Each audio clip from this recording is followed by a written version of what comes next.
Assalamualaikum warahmatullahi wabarakatuh. Perkenalkan, nama saya Raymar Salamir dengan nomor induk Stambuk atau nomor induk mahasiswa 21199006. Pada pertemuan kali ini saya akan membahas tentang pertemuan ke-14 yaitu Sistem Moneter Internasional. Oke, kita akan membahas tentang sejarah Sistem Moneter Internasional. Sistem moneter internasional berjalan melalui 5 tahap evolusi. Yang pertama, bimetallisme. Yang kedua, standar emas klasik. Yang ketiga, interwar periode. Yang keempat, sistem Bretton Woods. Dan yang kelima, rezim nilai tukar fleksibel. Yang pertama ada bimetallisme, yang merupakan suatu standar ganda dalam mata uang bebas yang digunakan baik untuk emas maupun perak. Contohnya di negara Inggris Raya.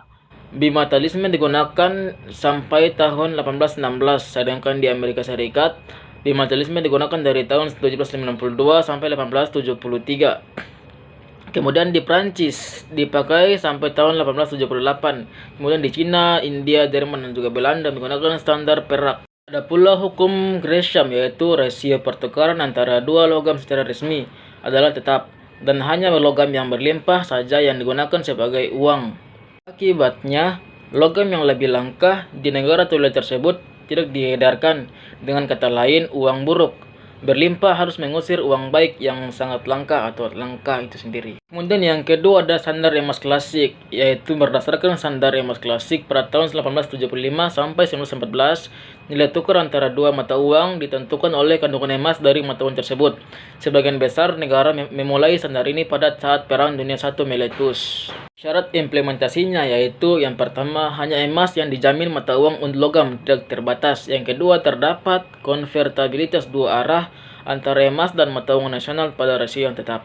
Yang ketiga, emas dapat diekspor dan diimpor secara bebas. Konvertibilitas tersebut dijamin dengan prinsip yaitu uang kertas bank harus didukung dengan cadangan emas sebesar rasio minimal yang ditentukan, dan juga pasokan uang domestik harus naik turun sesuai pengeluaran dan penerimaan emas di negara tersebut. Dan juga ketidakseimbangan neraca pembayaran secara otomatis dikoreksi menggunakan trace price flow mekanisme arus harga mata uang logam. Standar emas klasik masih memiliki pendukung setianya dengan argumen bahwa emas adalah alat lindung nilai yang efektif terhadap inflasi harga.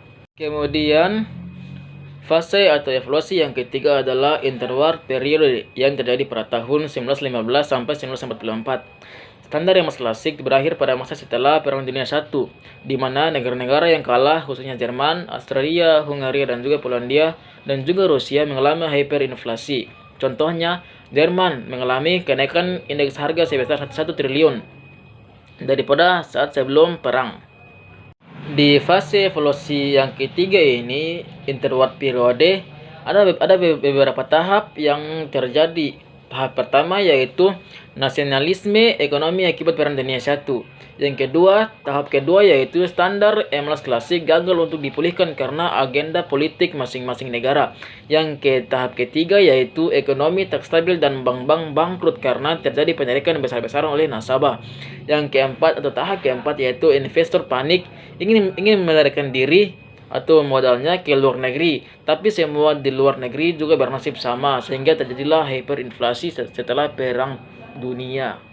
Dan sekarang evolusi yang keempat yaitu sistem Bretton Woods. Untuk mencegah kembali terjadinya nasionalisme ekonomi dengan aturan main yang tidak jelas, selama interwoods periode, perwakilan 44 negara bertemu di Bretton Woods, New Hampshire tahun 1944 dan setuju untuk mengadopsi sistem moneter internasional yang baru. Pada tahun 1945, perjanjian ditandatangani dan melahirkan IMF dan juga IEBRD atau World Bank. Yang keduanya pun memiliki tugas dan juga kewajiban masing-masing, serta tanggung jawabnya. Sistem Bretton Woods pada dasarnya mewajibkan tiap negara untuk membentuk nilai pari atau par value mata uangnya masing-masing terhadap dolar Amerika Serikat yang sepenuhnya dikonversi ke emas. Negara yang fundamental ekonominya stabil harus mempertahankan nilai parinya dengan toleransi rentang rate jual dan belinya kurang lebih 1%. Negara yang fundamental ekonominya masih tidak stabil boleh untuk melakukan perubahan nilai pari mata uangnya sejauh dirasa perlu. Negara menggunakan emas dan juga valuta asing, khususnya US dollar sebagai alat pembayaran internasional, karena US dollar menjadi satu-satunya mata uang yang dapat dikonversikan secara penuh ke emas. Contohnya rupiah tidak bisa ditukar dengan emas secara langsung. Kita harus membeli US dollar terlebih dahulu untuk menukarnya dengan emas. Dan pada akhirnya sistem ini pun runtuh pada tahun 1973 karena inflasi yang dialami oleh Amerika Serikat, yaitu saat perang Vietnam pada tahun 1970 dan program Great Society, dan defisit neraca perdagangan yang berkepanjangan, yang yaitu bank di seluruh dunia dalam situasi harus membeli dolar semakin banyak tiap tahunnya. Kemudian fase evolusi yang kelima yaitu rezim nilai tukar fleksibel. Rezim nilai tukar fleksibel yang menggantikan sistem Bretton Woods memulai langkahnya pada tahun 1976 ketika perjanjian Jamaika diratifikasi. Nilai tukar fleksibel dinyatakan dapat diterima oleh anggota-anggota IMF dan juga bank-bank dari masing-masing negara yang mengintervensi aktivitas perdagangan volatilitas atau falas yang tidak berdasar dan juga tidak jelas.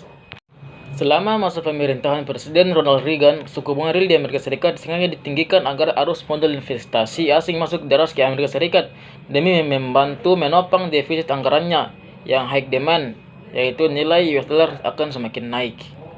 Kemudian ada sistem moneter Eropa. Pada tahun 1979, negara-negara masyarakat ekonomi Eropa meluncurkan Europe Monetary System atau EMS, yaitu tujuannya yaitu yang pertama membentuk zona stabilitas moneter di Eropa, yang kedua mengkoordinasi kebijakan nilai tukar terhadap mata uang non-EMS, yang ketiga membuka jalan bagi serikat moneter Eropa. Kemudian pada tanggal 1 Januari 1999, perjanjian Maastricht 11 negara Eropa termasuk Prancis dan juga Jerman mengadopsi mata uang bersama yang disebut euro. Yunani mengadopsi euro pada 2001. Kemudian diikuti oleh 5 negara lainnya yaitu Siprus, Malta, Slovakia, Slovenia dan juga Estonia. Adapun beberapa keuntungan dari sistem moneter Eropa, yang pertama yaitu pengurangan biaya transaksi dan juga penghapusan ketidakpastian nilai tukar, dan juga perusahaan-perusahaan memperoleh modal pada tingkat yang menguntungkan. Adapun kerugian yang dialami dari sistem moneter Eropa tersebut yaitu kemandirian kebijakan moneter dan kemandirian kebijakan nilai tukar nasional. Tetap versus kurs fleksibel. Sementara anggota inti EMU yang meliputi Prancis dan juga Jerman menyukai sistem nilai tukar tetap atau fixed rate.